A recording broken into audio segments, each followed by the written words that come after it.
track at the wall. We are tied.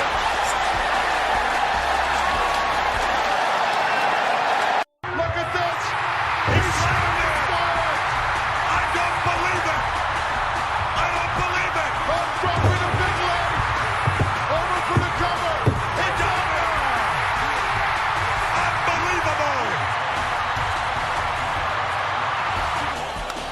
High fly ball into right field. She is gone.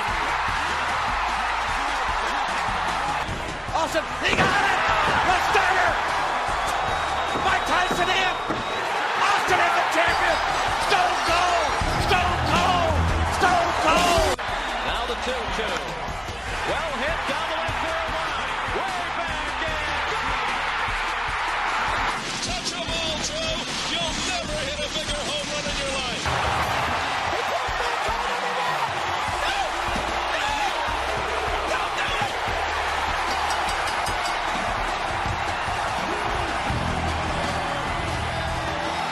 Oh my God, no!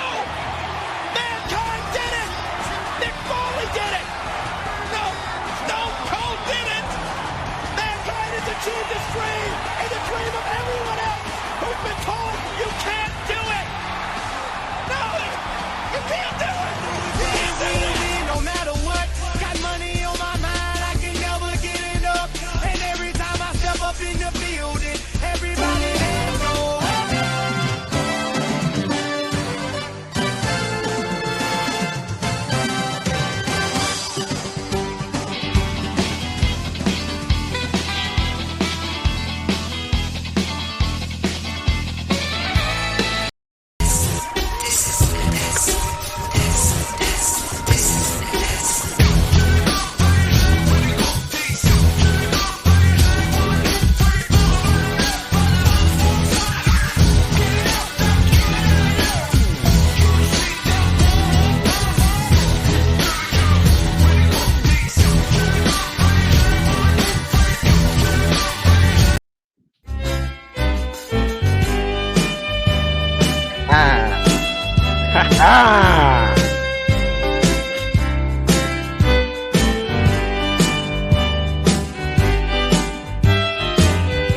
Welcome into WWE. I was trying to do a double J gimmick, but there's not enough W's in here. WWE WAR, Wrestling Above Replacement. I am JT, and joining me, as always, is my buddy Marcus. Apologize up front for my gravelly voice. It's been a week for sure here. I like it. Been on the struggle bus big time. I don't know if you could tell, I popped a blood vessel from coughing in my head. That looks good. Looks like you got some good color. Yeah, juiced up a bit for the Christmas holiday. Anyway, we're here tonight to wrap up another season, buddy. It is crazy that it's already time. It is a short season. We stretched it out a little bit, do a little machination of the schedule. But overall, we are wrapping up, and we'll be kicking off a new season in a couple weeks. Before we get to that, though, just want to take a minute to welcome everyone in to the new year here at North-South Connection. Thank you for all your support in 2023. I don't think this is the first show dropping, but kind of the first one where we have some idea of what we got going on right now. So I wanted to just take a moment and just kind of level set where everything's at. So we have multiple feeds. We have shows that simulcast on both those feeds. Shows like this are simulcast in both audio and video. All of our videos on our YouTube channel. So just search North-South Connection, subscribe there. And then all the audio are on any podcast application of North-South Connection as well. So if you like to listen, you can listen to this. You can watch it. We do have exclusive content, though, that is exclusive to audio and video.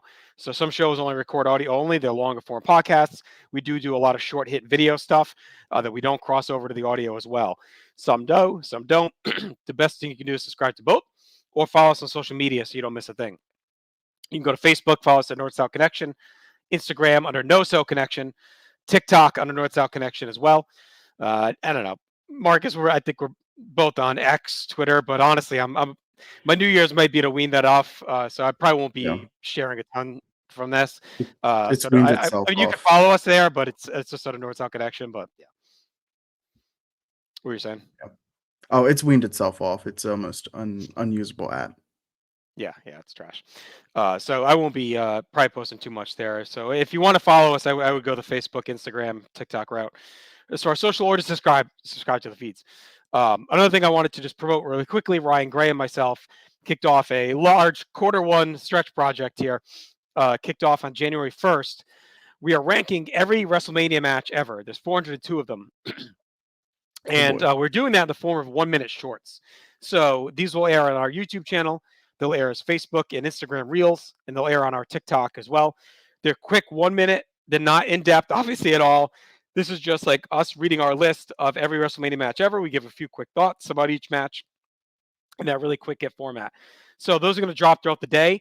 We're dropping 5 a day, pretty much until we get toward the end. It's going to alter a little bit, but our goal is to wrap up on WrestleMania Saturday of this year.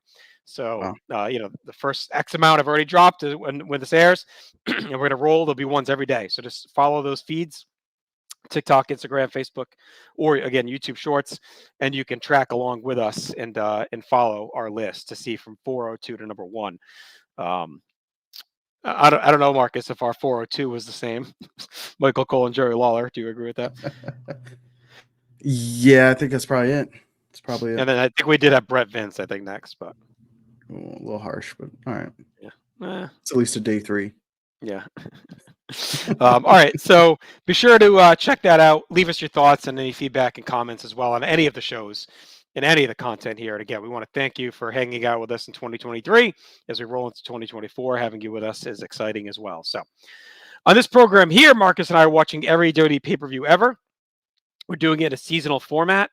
And that means we start with the pay-per-view following WrestleMania in any given calendar year, and we wrap up with WrestleMania the following year. So for this season, we started with SummerSlam 1990. We're going to end with WrestleMania 7 here tonight.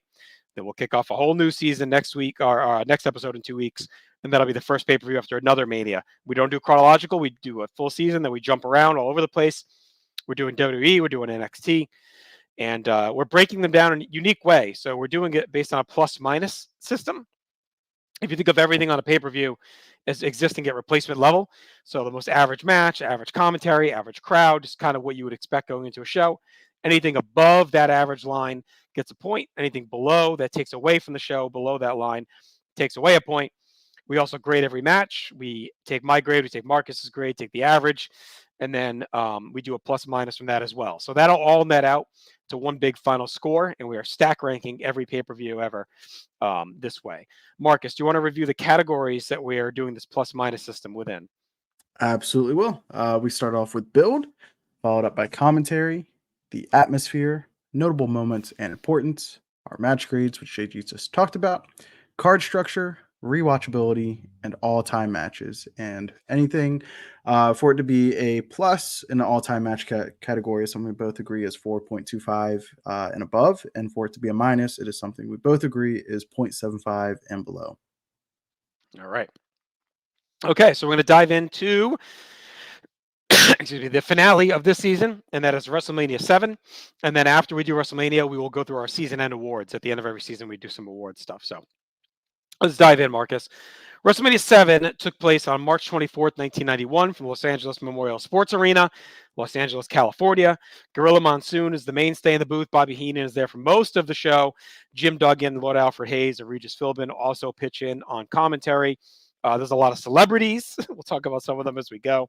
There's also one dark match. Coco Beware defeated the Brooklyn Brawler. And then we'll get into the card in a moment. But this was, of course, the show infamously moved from the LA Coliseum. That's right. You know, they would blame concerns about safety for Sergeant Slaughter in the larger Coliseum and all that, with everything going on. But of course, it was clearly ticket sales. Definitely not ticket sales, but potentially terrorism. Yeah, death threats, all of it. Cobra Kai. Your gas station across the street. Cobra Core. He was Cobra Core. I don't know G.I. Joe enough. This is where I need Aaron to save me. Who's the bad guys in G.I. Joe? He'll kill me. He's going to kill Cobra me. Commanders? That's a guy, Cobra right? Commander. I know. All right, I was close. I said Cobra. Okay. Not the Cobra I know. All right, our opening match. She's the Rockers defeat Barbarian and Haku. 10-minute opener. It's a pretty well-regarded opening match. It's the second straight pay-per-view opener for the Rockers where they really kill it. I think for a while this was like a top 3 Mania opener. I would say probably until like 17-ish. It's up there with this and Brett and Owen is probably a top 2. I think for a while it held up. at that level. So the Rockers get the win. It's Haku Barbarian didn't team a ton in WWF. It was kind of during this last stretch a little bit with Heenan that they started pairing up, and it's too bad because they would have been great. I don't want to take away from Haku and Andre, I guess, is the colossal connection, because they were really cool. But you wonder, like, if Barbarian would have been in that spot, could they have had some better matches? Maybe not as many good moments, but that said, as far as a match, this is really, really good. It has a great finish too, as well. And I went ahead and gave this a 3.5. Yeah, 3.25 for me. Would love to see like Barbarian and Haku in WWF during this time period. Like maybe tighten up their presentation just a little bit, like matching gear or something along those lines, something to feel more like a all-together package. I think they really could have added some necessary depth to the tag team ranks as we get further into 91 and 92. But we'll move on to our next match, and that is the Texas Tornado taking on Canada's and maybe the world's strongest man, Dino Bravo. This one is a notoriously short match, and I went with a 1.25. Yeah, not much here at all. It's a squash just to get Tornado on the card. Obviously, Kerry Von Erich is quite in the wrestling zeitgeist right now with the Iron Claw movie having just come out. And this really is, for us, he's not here much, right? But he debuted in July, won the IC title, I think only because they wanted the moment with Beefcake being out. And they obviously didn't have much faith in him. I think he was quite clearly washed out at this point, both physically and mentally. And I think they knew they couldn't trust him in any kind of position. So he's done with the belt bite right after Survivor Series.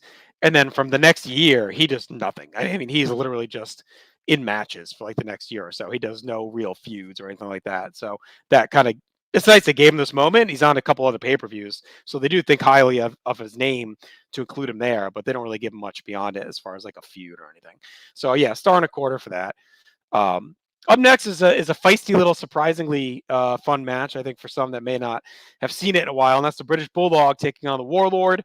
This is the battle of the Full Nelson versus the Power Slam, and this was pretty well built on TV, especially they did a segment on primetime where Bulldog had to try and get out of the Full Nelson and all that stuff. And the story and the commentary is all about can Warlord lock the fingers and stuff like that. So also has two great pre-match promos. We're Slick, oh David boy, and It's Bulldog a doggy dog world. and Bulldog wearing, Bulldog talking to Winston as well.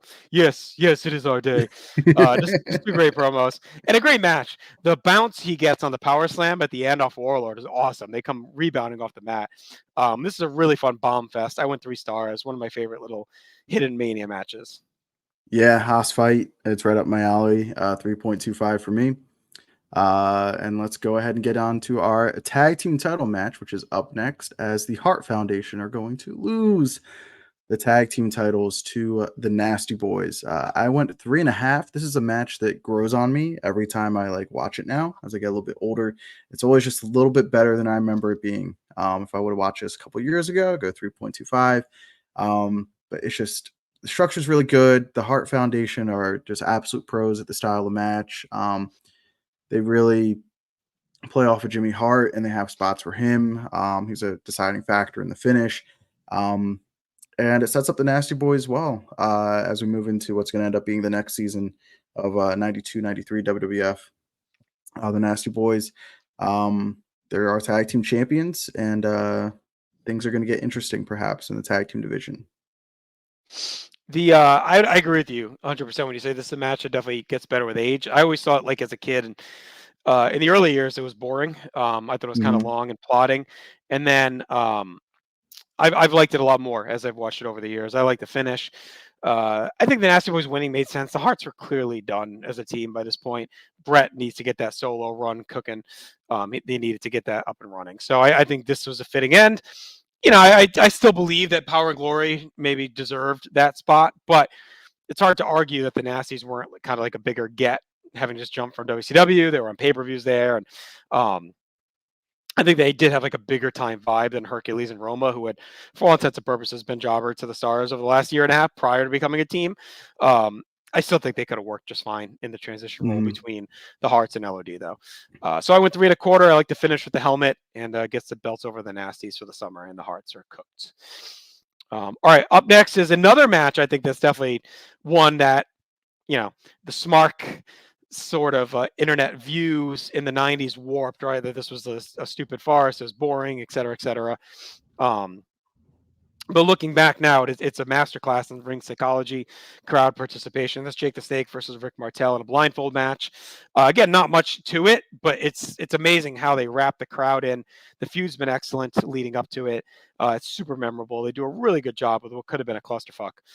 They make it super entertaining. So I went 275 on this. I think it holds up well as a spectacle match. Yeah, I go 3.25 just off of the degree of difficulty pulling off this match. Like you said, the crowd participation, they're constantly glued. Martel does an excellent job being a stooge heel. Jake does a great job keeping the crowd engaged the whole time. And like you said, it's just a masterclass by two absolute pros of psychology and crowd control. We have a very notable WrestleMania debut next, as the Superfly Jimmy Snuka is going to take on The Undertaker, making his WrestleMania debut here. I went 1.5. The match is not great, but you get the cool visual of Undertaker hitting the tombstone on Jimmy Snuka, and you get kind of the passing unofficially of the Phenom torch. That's gonna carry you a long time. So 1.5 for me. Yeah, I mean, obviously, this is going to be a big point getter for this show. If you know our metrics and how we rank things, all-time moment. Taker kicks off the streak, right? Kicks off the most legendary Mania career that they would have, and the crowd's into him. I think originally this was supposed to be Tugboat. He ends up beating him on the march to WrestleMania instead. And I think Snuka on pay-per-view made more sense than Tugboat, even though he's pretty washed. Like you said, it's kind of the phenom thing that they play off of. He does a good sell too, where he jumps off the top and Taker catches him, drops him, and then picks him back up for the tombstone. So this is just what it needed to be. Taker gets established at Mania. He's got a big feud kicking off like right after this with Ultimate Warrior. And by the end of the year, obviously, he's got really big things cooking. So more to come from him. The match itself is fine, 1.5 star, an effective squash. Up next is the match we're all here to talk about. That is the arguably greatest, if not at least top 3 WFE match of all time. Ultimate Warrior versus the Macho King in a retirement match. I don't think there's much more to say about it, honestly. Like, it's one of the greatest, both creative, storytelling, in-ring, dramatic matches that they ever put on. People are in tears at the end when Savage and Liz reunite. Ends a wonderful story that they told since Savage's debut 6 years earlier. The Warrior talking to his hands thing and talking to the gods gets a little silly, but my only slight nitpick was always a Savage. They blow up his finisher by having it at 5 with the elbows and Warrior kicks out. I don't know if they needed to go that far with it, but if they thought he was done, I guess it's fine. I stand by. This is a 5. It's a perfect match. It's a perfect WWF match. And again, I'd have it top. I want to say when we did our GWWE list, I had a top 2 all time for sure. I praise. 5 for me, absolutely. I don't know if it's gonna hold as like the greatest WWE match or top 2 for me, but without question, this is a 5-star match for us. And I was a little bit speculative about where I was gonna fall. I knew it's an all-timer, but I've never watched this match like analytically. But watching it through that lens, it's a no doubter, 5 stars all the way. Just the way they're able to wrap everything up. And just include all the history and the elbow drops and the talking to the hands. Like, I love all of it. So probably the second best match in the company to date, I would think, depending on how you feel about Hogan and Warrior at WrestleMania 6. Hogan Andre. Yeah. So it's in that realm though. It's for sure a top 3 match at this point. Well, it'll be curious too, because I think it's a top 3 in WWF history. But the other ones to me are all Mania matches as well, right? So as like Ryan and I do this list we talked about earlier, like where does this land for us? Like, will it be number 1? It's in contention, right? There's a couple others. Again, they're all Mania, so it's It'll be interesting to see. Like I think, and then even where does like a Hogan Andre fall, right? We know like how like Aaron thinks something like that, like it's a 5-star, and how does that rank in? So it'll be interesting as we go through that list. But watching this back, I never waver. I've never once even considered this not being a 5-star match. Like to me, it's absolutely perfect.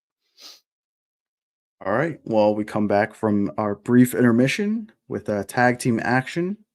Courtesy of Japan, we have the legendary Tenru and Fred Katawa taking on the Demolition. And what's going to be our farewell to Demolition, I believe. This is a Yeah. wrap. That's a bummer. Huge Demolition fan. Of course, this is the Crush and Smash variation.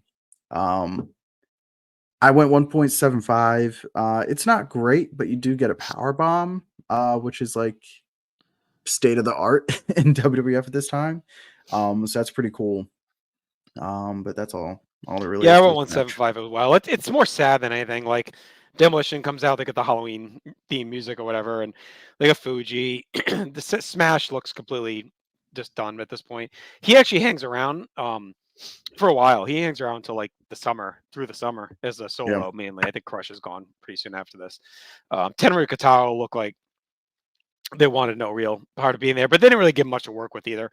Katao infamously has this big issues a couple weeks later with earthquake over in Japan. I think ostensibly ends his career in pro wrestling as part of that. Tenru, we'll see at other shows. I think we already talked about him once. Did we do Rumble '93? We did, right? Yeah. So I think we already covered him at least once. Yeah, not much cooking that 175. The commentary, which we'll talk about later, is the highlight of this match, Bobby and Gorilla. All right, up next, Big Boss Man and Mr. Perfect for the IC belt. 3.5 from me. This is another one I think that's aged with time. I think the finish really kind of overshadows how good the match itself is. And it's real hard because I get that they didn't want to keep potatoing the belt from Perfect. They had just done it with Tornado. They obviously had plans for Brett to get it later in the year. But man, Boss Man to end the story, to finish the story with Bobby Heenan, right? He really needed to like do something more than he does here. So the most he does really is says Andre saves him. And then that's it. So the Andre and the like the boss and the boss man, like that's cool, the two of them together. And he wins by DQ and Haku and Barbarian come in. But to me, this didn't feel like any kind of cathartic blow off to what's been a feud since October with Bobby and Rick Rude, calling out Boss Man's mom and all that. And he's vowed to go through the entire Heenan family and take the belt off of Perfect. So there is a Saturday Night's Main Event a couple weeks after this. Like, I don't think it would have hurt Perfect at all to have Boss Man win, even if you have Andre help him. Like, if you're going to do that, and just let him take the belt from the Heenan family, get that moment defeating Perfect. And then you can have Perfect get it back to set up for SummerSlam. Like, I think that would have been fine. So that's my only qualm here. I think it's a great match. It's just, I don't know. It was bad timing. It was just bad timing going around because with the tornado switch, they didn't want to do another one, but it just felt like Boss Man really needed to win to like make that feud feel like really complete. Yeah, 3.25 for me, and that's just based off of like, I think it would have been 3.5, maybe even higher had there been a solid finish with Boss Man picking up a win. But it's a really good match, and Boss Man, this is probably like his prime. We saw him back at the Rumble, tear it down. He's got his working boots on again here, so the match is really good stuff. But no finish is kind of just blah. Leaves you wanting more. Next up, we've got the Earthquake taking on Greg the Hammer Valentine. This is another WrestleMania squash. I went with a 2. A little bit more juice to this one, but again, nothing to write home about. I think Quake is on our list that we ongoing. We should have probably made this an award. Maybe we can go back and retcon where they would be. But the dominant season, nothing to do with Mania award, right? Like we've seen this almost every season where there's a guy that's a focal point of the promotion through the summer, through the fall, and then by the time you get to February, they're kind of like, all right, they whatever big feud they had cooking runs out of steam, and then you're sitting in Mania with nothing to do. We've seen it with Kurt Angle, Zack Ryder, Asuka. Like we've seen it every year. And now here's another one with Earthquake, who's the top heel through most of the season. Even at the Rumble, he's the finalist, and then here he's just beating washed up face Greg Valentine in 3 minutes. I mean, and he starts a big feud right after with Jake and forms the National Disasters in the summer as well. So they had plans for him still. It's not like he's done. It's just he's in this 1 month vortex with nothing to do. So having him kill Valentine's fine. And the highlight of this match, anyways, the celebrities getting interviewed at ringside during the intros. So, all right, another squash up next. Legion of Doom make their WrestleMania debut, defeating Power and Glory. Half a star. Hercules' his groin is screwed up, so he can't even really do much. Power and Glory had cost LOD the Mania tag title shot in the Battle Royal on Superstars before this, so this is kind of payback. LOD just demolishes them in like a minute. I was fine with it. They didn't need to drag it out, so I went a half a star just for the squash, but. Yeah, 0.75 for me. Really wish I could have done a little bit more, but the circumstances are what they are. Would have loved to see these guys run it back in a prominent spot and give them proper time to let these 4 big dudes hammer it out. But our next match is Ted DiBiase taking on Virgil. And this is another big time match following what we got from the Royal Rumble. This is Virgil finally leaving DiBiase. And I went with a War of 3 for this match. Really solid stuff. I think their SummerSlam 91 match is really good. But yeah, when we get to it, can't wait to grade that. Unless we didn't do that season yet. No, we didn't do that one. That's a great match. I love that one. Yeah, this one's good. I mean, I went 3 1/4. Virgil's still kind of figuring out the new gimmick and the new little face run he's got going on. They really play him up like he's a novice still. So he's kind of leaning on that. You got Piper at ringside with the crutches and the one bad hip. So again, Virgil wins by count out when Piper hooks the rope and DiBiase falls out. They have the post-match fight where Piper gets his ass kicked with the crutch, throws it at poor Danny Davis's penis, and then Virgil makes him stand up and be a man. So this is more about the beginning of this feud between Virgil and DiBiase than the end. So I think this is fine the way they do it. It's really the kickoff versus a blow-off. So. Why don't you take the next one? I need a sec here. Yeah, go ahead. We've got Tito Santana, Mr. WrestleMania to this point, taking on the Mountie. I went with a 0.75 for this match. I think this one is right around a minute, maybe even less. It's super quick. You'd like to see Tito get a little bit more action at WrestleMania, as he's going to have a cool streak that officially goes through WrestleMania 8. I think they factored WrestleMania 9 into that too, with a dark match. But you'd like to see a little bit more for Tito, but it's all about getting to the main event at this point. Yeah, I agree. I mean, this is just a quick throwaway. I honestly think it's quite bad. It's pretty low on me and Ryan's list. It's not a surprise. I think it's one you could have done without. Now this is 2 straight pay-per-views as well. With the Mountie, he's just like trash on with the Coco match at the Rumble. Now here it doesn't show much. Hits him with the shock stick. It's Tito's 7th straight Mania match, so that was a cool little fun fact. And I think David mentioned that like in the build to it. I went a 1/4 star. I think it's one of the worst matches in Mania history. It's pretty bad. It's not even like an effective squash like the Earthquake one or the LOD one. It's just he looks like a lame ass. Like he's gonna use the shock stick, in a minute, and I don't know. It felt like one they could have just like they weren't against chopping matches at this point. I know it would have sucked to do that to Tito, but or maybe just dump Tornado and Bravo earlier in the night and have this instead. Might have been better. I wish that you could just put these two guys together, put Tito with Earthquake, and then you get rid of Hammer and Mountie. Or just do a 6-man with the Hart family. Do Quake, Bravo, and Mountie against like the veteran stalwarts, Tornado, Valentine, and Tito. Yeah. I mean, they combine the 3 and go give them 8 minutes or whatever, and then it's less nonsense. It tightens the card up a little bit, and then you kind of have the Hart family stand strong because they all 2 out of the 3 win anyway, and Tornado didn't matter if he won or not. Yeah. He only won more because Bravo wasn't gonna. So, all right, main event: Hulk Hogan versus Sergeant Slaughter for the WWF title. A pretty foregone conclusion that Hogan is going to win. I went 3 3/4. I like this match a lot. I think it's underrated historically. Slaughter's a bump machine. Really puts on a great match with Hogan. The crowd is super, super hot into Hogan. Regis is fun on commentary. You get the fun stuff with the flag. You get a little blade job from Hogan as well. One of my issues is I just hate the Slaughter trope. We've seen it multiple times this season already, where he thinks he won because the ref taps him on the shoulder and he celebrates, and then gets up or whatever. He does it every match. It's up there with the Farouk, please no. Of stupid things that people do every match. But all in, it's a very, very good WrestleMania main event. Yeah, 3.5 for me. Sick blade job by the Hulkster. Really surprising. I wasn't expecting to see that. Having watched the season now in totality, kind of out of the blue. So that was cool to see. Slaughter turning back the clock to the early 80s in this match, just the way he's bumping and moving around. You could tell it meant a lot to him to be in this position, and he gives Hogan a really good match here. So 3.5 for me. All right.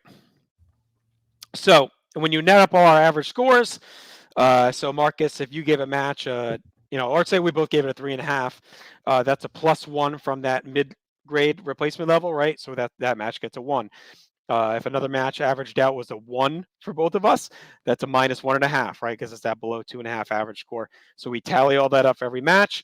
And Mania 7 clocks in pretty low. It's at a 1.5 for match grade. I don't know if you think of it historically as a poor in-ring show, because I do think there's like high-end stuff. It's similar to 6 in that this is a lot of low-end volume as well, because there's so many freaking matches, and a lot of them are just like quick squashes or throwaways. So when you're doing kind of match weighting like this, without really, or I should say match accumulation, great accumulation without weighting it, you get stuff like this that affects it, right? Because it's like, yeah, there's a 5-star match, there's a 3 3/4 main event, there's a 3.5 IC title, 3.5 tag. Like, there's some great stuff, but when you weight it each match equally, there's 5 great and like 9 shaky, so it's just going to drag it down a bit. But I think we more than make up for it in the other categories. So I just wanted to call out that it was interesting, because I don't think you necessarily think of this as like a poor in-ring show. Because everything that has a story really delivers. Like, I think everything that had a story on this show was 3 or above from us. It was really all the squashes just kind of bringing down the in-ring portion of the show. Yeah, agreed. Anything with a story delivered, for sure. It's a good way to put it. All right. Well, we're going to see a lot of the stories on display here in this category. So we're going to start with build. So we gave a point for the British Bulldog Warlord feud over the finisher, a point for the iconic blinding feud between Roberts and Martel, a point for Undertaker adding Paul Bearer as a manager. We didn't talk about that, but Bearer makes his pay-per-view debut here. He had taken over from Brother Love. Ultimate Warrior ran Brother Love out of the WWF in the lead up to this by destroying the Brother Love show set. But I think Paul Bearer had already transitioned on anyway prior to that on the Brother Love show. So we give a point for that. Obviously becomes an iconic pairing. A point for the Warrior Savage War. I'm sorry, we actually gave it 2 points. The war's been building since November. There's a big stipulation on the line. Savage costs Warrior the title. The Brother Love show set gets destroyed. So a lot going on. A point for the Bossman Heenan feud. Andre and Bossman unified the March to Mania, and then they end it here. A point for Greg Valentine turning face on Jimmy Hart. He's going to deal with Earthquake now. A point for Legion of Doom going out to destroy Power and Glory after they cost him the tag title match. A point for Virgil and DiBiase's war raging on with Piper training Virgil. A point for Hogan's Slaughter, which has heated up big time since the Rumble with the Slaughter rules and him burning the flag and the shirt and all that stuff. A point for the really good build on TV to the celebrities. You have Regis and Kathy appearing. You build up the instant replay debate. So they really went heavy again on the celebs here for the first time in a bit. And they built them up well. So a lot of good build to this show. Yeah. Hulkster's got a whole new set of rules. For our minuses, we've got a heavy on the Iraq War, very jingoistic build. It's heavy-handed all throughout. So many matches with no real build or issue, which we just talked about. So we lumped all those into a -3. We've got the Nasties earning the tag team title shot by winning the random battle royal. There's no interaction with the Hearts at all, really leading up to anything. And then the big change in venue after hyping up the LA Coliseum. Projecting there's going to be 100,000 WWF fans, and we moved to the much more intimate LA Sports Coliseum. All right, so that's a 5 overall for build, so strong. Commentary, here we go. Obviously a strong commentary show. A point for the great rotating guest commentators, Duggan, Lord Al, Regis. They're all really good. A point for Duggan talking about the Rockers and Haku Barbarian strategy. Does it a good job in the opener. A point for the really great commentary, navigating the blindfold match and the story there. A point for the great Gorilla line. Paul Bearer is a sick man. A point for the fantastic storytelling of Warrior Savage and navigate all the emotions. I'd rather have money than a skirt. That just sums up all of Bobby's character at once. Of course, the iconic back and forth between them around Fred Catowell. You'd have a problem if his name was Fred. Just, classic stuff from Gorilla and Bobby around that. A point for Alfred as Mr. Perfect's prominent package is on display. He goes, Mr. Perfect is looking absolutely stuffed and brimming with confidence. Just another usual classic Al double entendre. Bobby saying Lou Ferrigno, wondering how he could talk with 15 pounds of crackers in his mouth. Bobby's on fire when he's ripping Piper and Virgil. He says he looks like George Foreman on Nutrisystem. When Piper's on the ground, he says, I've fallen and I can't get up. Virgil works out a lot. They even named the dumbbell after him.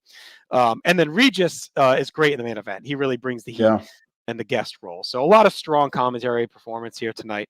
A fun night of commentary overall. It's not what you think of when you think of like the Gorilla Bobby iconic performances, really, or the Gorilla Jesse. He's kind of in between those two eras.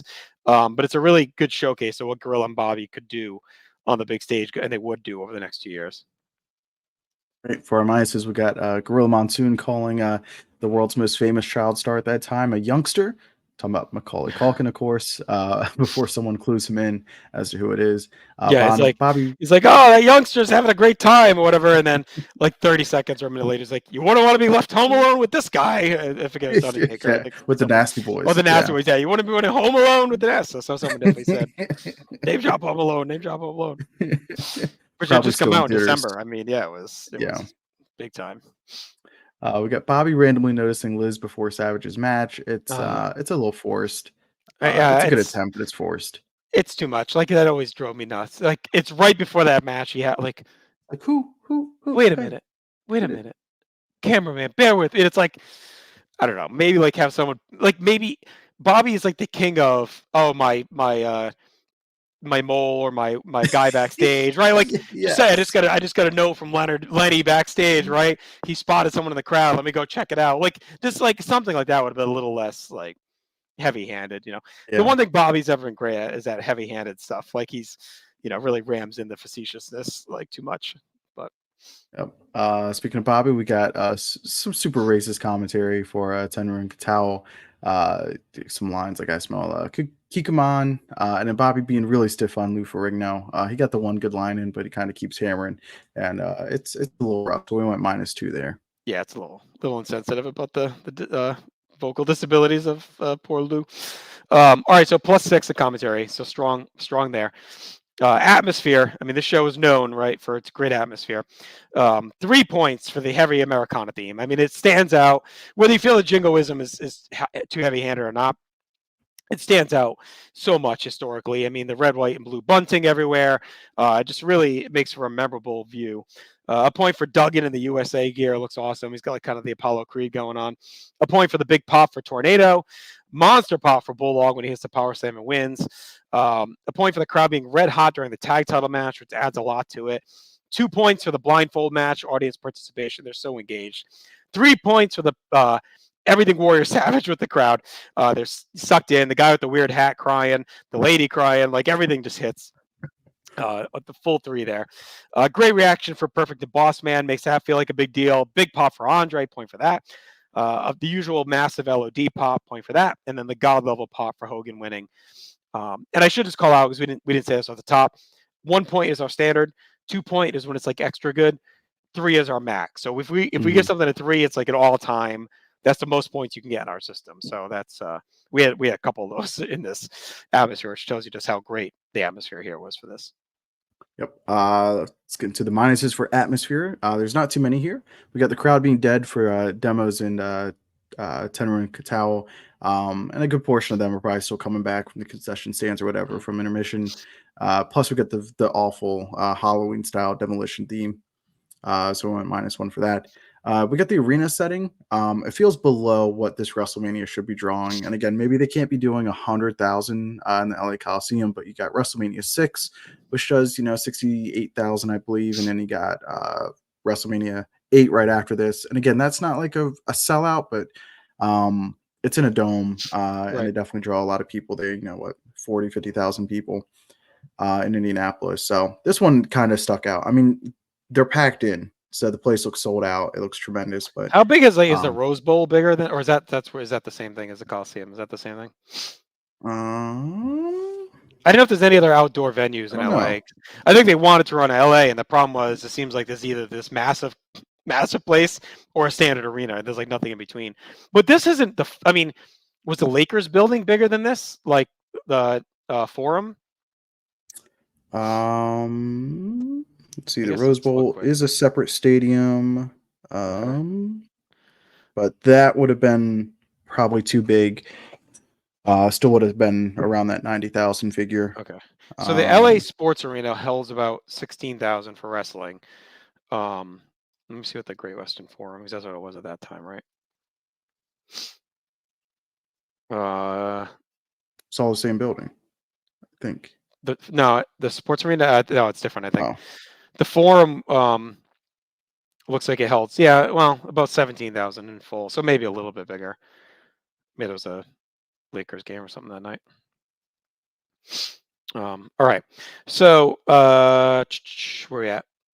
Okay, so that's a total score of 13 for atmosphere. So extremely strong. That's very high. Notable moments and importance. Give a point for the classic Willie Nelson. He's out with all the merchandise doing the America the Beautiful.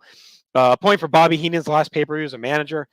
A point for all the debuts. We actually give the max 3 because we have Texas Tornado, Legion of Doom, Nasty Boys, Tenru Katao. So that peaks.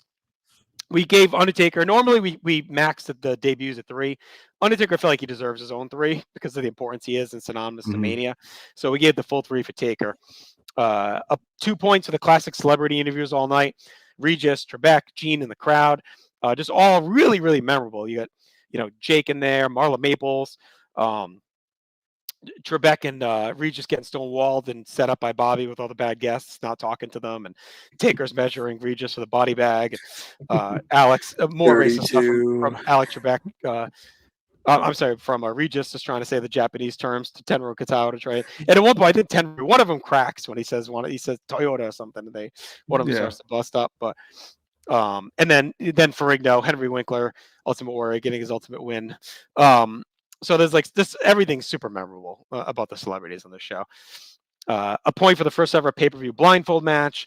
3 points for Savage and Liz reuniting. It's an all-time WWF moment. 1 point for Andre's final WrestleMania appearance. 1 point for Sherry joining DiBiase at the end of that match. Ooh, yep. And we didn't talk about that, but she comes out and joins DiBiase. And then a point for Hogan winning the WWF title for the 3rd time. All right. For our minuses, we've got the final Hart Foundation pay-per-view match. Ends with a loss and a quiet separation. We got Savage's finisher getting killed off. No foresight that he would really be back either. Demolition officially fades off with a resounding thud. Fuji and Trebek say, oof, yeah. Shorthand Japanese opponents, yeah. And Regis, super racist with Tenru and Katao. Boss Man doesn't really complete his promise of revenge on the Heenan family. He doesn't take the title, doesn't beat up Heenan, and just kind of moves on. And then Power and Glory, RIP, they are killed dead. And then we didn't talk about that as an option earlier too with Boss Man. Like, even if he doesn't win the title, he's at least going to beat the shit out of Bobby, right? Like, I mean, I guess they needed Bobby for commentary, which is probably why they didn't do it. So again, he's stuck in a real tough place. Like, Bobby needed to eat a Boss Man slam, and then maybe just as one more match, like the next match, they could have gotten away with it. As well as the next one, DiBiase. Is that why they needed him for that one? Yeah. Oh no, they got Valentine, they got LOD. Yeah, they could have had him out for those two. Keep Lord Alfred out there for a few matches, and then have Bobby come for the final stretch, and he's bandaged up or something. But like, they needed to just do something more than they did for Boss Man. All right, so that's a +12 for moments. So a super memorable Mania with a great atmosphere. 1.5 for match grades.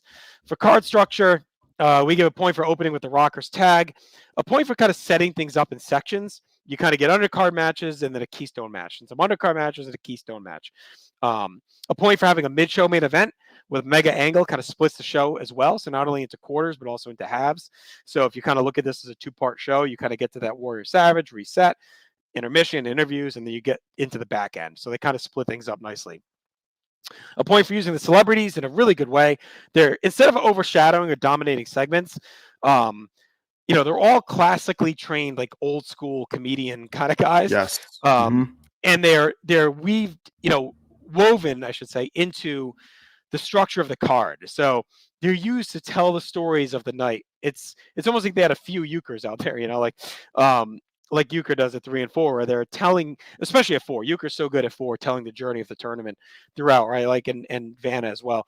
They kind of do that again here. Like the guys they're guiding you through the evening, versus, whatever, dominating segments or being shoehorned into where they don't belong. Like, Right. and I think it helps that Regis was just so familiar with the product because so many wrestlers were on the show and everything else. So he was like a perfect fit. Again, he's kind of an old school comedy guy. He fits well with like Bobby, bantering back and forth and stuff. So, all right, what do we got for negatives for card structure? Our negatives. We got the bloated card filled with random matches. Leads to a lot of quick, aimless outings and squashes. Prime spot, like we said, for an 8-man tag, about a Royal, a 6-man tag, especially with all of Jimmy and Jimmy Hart's guys floating around. So we encapsulate that with a -2. We get the start of the second half with a lame duck demolition against a face team that nobody really knows. And again, that's kind of the popcorn spot. Everybody's still coming back from intermission. We got 2 top card matches, have soft finishes and not decisive finishes at all. Poor use of the Earthquake, main eventer for the last year, stuck in a meaningless squash late in the card. All right, so -1 for card structure, really kind of the worst category. Rewatchability. We get a point for the Warlord, Slick, and Bulldog promos. A point for the Nasty Boy celebration with the Hart family. Poor Marla Maples gets drenched in champagne. A point for Savage and Liz reuniting. That's extremely rewatchable. A point for Tender's Powerbomb. A point for Gene interviewing the celebrities in the crowd. It's the least Donald Trump I think has ever talked in his life. Chuck Norris naming all the old wrestlers. Oh, Professor Tanaka. It's going off. Henry Winkler being happy for Warrior and his ultimate win. Hoke, Hoke, Hoke, Hoke, Hoke. Lou Ferrigno. And then a point for poor Danny Davis. I mean, Piper just launches that crutch and has some direct shot to the balls. And he just crumples in pain. It's a great moment for Mania history. Yeah, our only minuses here are both in the same match. We've got Dino Bravo just looking absolutely bloated, and Texas Tornado looking less than present. So yeah, he was on another planet during yeah. the show. So it's a +4 for rewatchability. For all-time matches, give a point obviously for Warrior Savage, and then we had 2 on the minus side, just so you know, for all-time match, like we said earlier, 4.25 for you, 4.25 for me and above. All-time bad is 0.75 and below. LOD Power and Glory feels kind of like, I don't know, like maybe it doesn't belong to be there, but it's just like Hercules can barely move. Like, I don't know, just it's a tough one. But Tito Moni absolutely belongs there. It's a bad match. So -1 for all-time matches gives us a total WAR score of 39.5. So Marcus, that makes it our number 3 show of all time. Wow. Okay. So we've had some heavy hitters lately. I thought this was one that had a chance to be number 1. I'm not going to lie. At least the LOD match didn't make a difference, really. Our number 1 shows at 44. That's Rumble 02. And number 2 is SummerSlam 90 at 42. And just below this is SummerSlam 01 at 39. So it's pretty tight. I mean, it's 4.5 off the number 1 spot. I mean, clean up the card structure a little bit, maybe, and I don't know, maybe less junk matches, I guess, really is what hurts it from being number 1, I think. All those squashes with no build that kind of throwaways. But I think this, I mean, going into this project, this is one I had in mind that had like a real good chance to be at the top.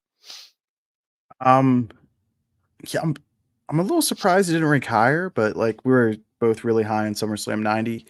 And I don't think either of us thought that was going to be an all-time show. So yeah, I think it's too many matches that mean nothing, unfortunately. Looking back, some of the racism on commentary, those are a lot of dings. But it kind of just goes to prove like you can have excellent in-ring action, but if you bog that down with a lot of squash matches that don't amount to anything and don't really do too much or have much of a purpose on the show, it's going to hurt the overall grade of the show by our system. So yeah, I think it's the one that's just hurt by that length. by the bad, that kind of drags it. Just but not that much. I mean, again, it's only 4 points off our top spot. It's still, we've done how many? 111 shows, and it's number 3. So it didn't hurt it that much. Barely finishes again above SummerSlam 01. And then SummerSlam 92 and 99 are at 38 and a quarter. So it's up there for sure. All right, you want to do our year-end awards? Absolutely. Let's get into it. All right. Our first award is our MVP award, JT. What do you got? And who do we got? Why don't you go ahead and... I'll go ahead. All right.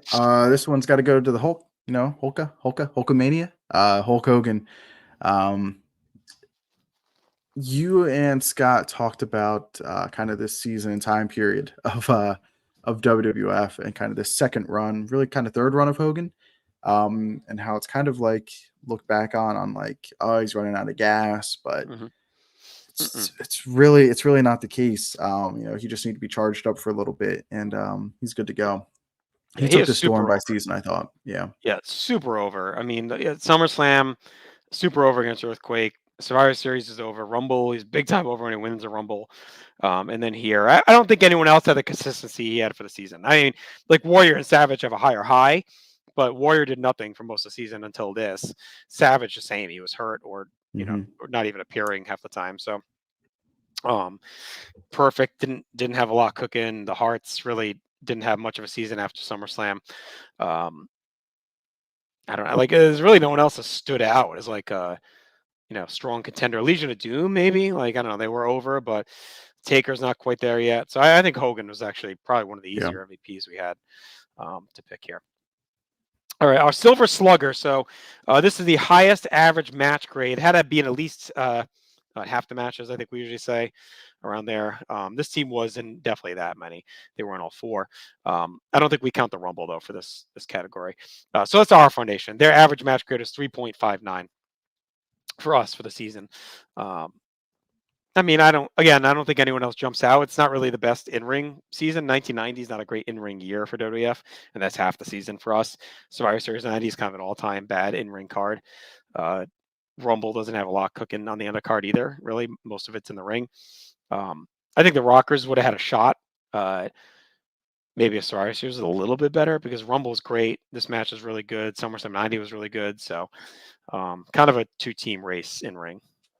Yeah, and a guy like Savage, who you think would have a chance to run away with it during this season, he's not at Survivor Series or Royal Rumble in ring. 2 matches and 1 sucked. So yeah. All right, what's next? Next up, we have our Vin Scully Award, which goes to our best commentator, and for the only second time, this will be Gorilla Monsoon receiving the award. He previously won it for our 85-86 season. Yeah, he's the constant here.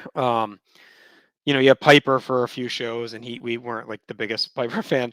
And then Bobby, I think probably would have won in most seasons during the stretch, but he's only on 1 show and he's not even in the whole show, so it's tough to really go with him just yet. Gorilla is the guy navigating. He's not a SummerSlam, but he's at Survivor Series, Rumble, and Mania, and he's great on all 3 as always. So I think if Bobby had 1 more, it might have been if Bobby had done a Rumble or something. All right, our Mendoza Award is for the lowest average match grade, and this went to the Mountie, 0.88. Just 2 pay-per-view dog shit matches with Coco and with Tito down the stretch here. He actually ties Hogan in 92, 93. Not our lowest, though. Our all-time lowest is Moondog's Spot, I believe, 0.38 and 85, 86. Pretty low.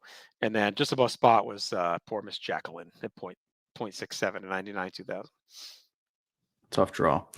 Our LVP, this is our least valuable player. And this one isn't so much based on match rankings. That's our Mendoza Award. So this one is kind of given to somebody who had a lot of opportunity, was in a high-profile spot throughout the season. And that's going to go, unfortunately, to the American Dream, Dusty Rhodes. Not much of a match to speak of at SummerSlam with Macho Man. They blow that off. Survivor Series, the performance isn't that great. He looks like an idiot too. He gets counted out. Yeah, chasing. Oh no, he doesn't. I guess he got Taker counted out, but he still looks like a bum. And then the Royal Rumble match is just, you can tell he's got 2 feet out the door. Yeah, he's a complete afterthought. They lose and then Yeah. they're gone while the whole He's already got post-match the thing goes. booking job at WCW, so Yeah. yeah, he's out. Yeah. He had a bad season. For a guy that's like a top flight guy coming into SummerSlam, he's like a top guy. And then just a rapid decline from there. So, all right, best performance. We went Randy Savage at WrestleMania 7. Again, I don't think we need to get into it, but between the match and the post-match is just iconic stuff from him. Yep. All right. Next up is our Rookie of the Year award, and this goes to a superstar who did not appear on a pay-per-view in any other previous season. So we felt this award went to The Undertaker. Kind of speaks for himself, man. Right. All-time Yeah, made character his debut. big Mania debut, great debut of Survivor Series, good Rumble performance. Yeah, I mean, there's no bigger rookie in this season than him. Yeah. I mean, and there actually there's like LOD is a good choice as well, but you can't pick him over Taker. So they kind of got hosed because in any other season they're probably up there for how they debuted with how everything went. So and Tornado, I mean, kind of sputtered at the end, but had a great first couple pay-per-views. So Nasty Boys. Yep, nasties. There's a lot of good rookie campaigns. All right, most main events. So here's some counting stats. Most main events was Hulk Hogan with 3. Most matches won was Hulk Hogan with 5. Most title matches, we had Hart Foundation, Mr. Perfect, Ultimate Warrior, Sergeant Slaughter, all tied with 2. Most matches lost. We had a lot. It was pretty much just, guys, I guess that all had, it looks like they all had 3. I think Demolition, Dusty Rhodes, Mr. Perfect, Tito Santana, Orient Express, and the Barbarian all had 3.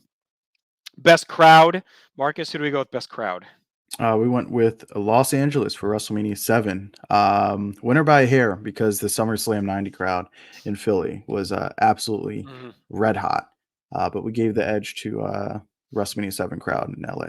This card has a longer night to get through, a bunch of junk to get through, and they're standing tall at the end still in the main event, going crazy for Hogan. So yeah, this crowd makes, and plus, I mean, honestly, just the Savage list stuff alone would propel this crowd on top of everything else.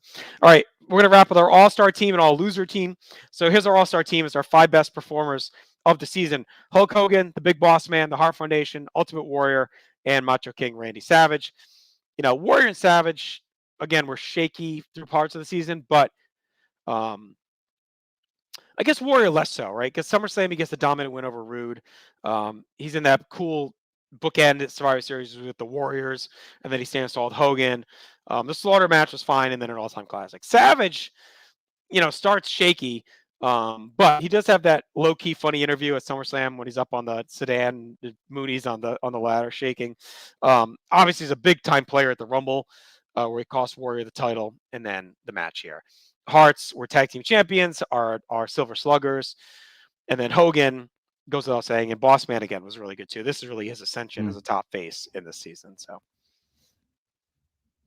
all right, and we also have to close us out the all loser team, and we got some all timers here as we've got Dusty Rhodes, the Mountie, Nikolai Volkov, Bad News Brown, and the Texas Tornado. Yeah.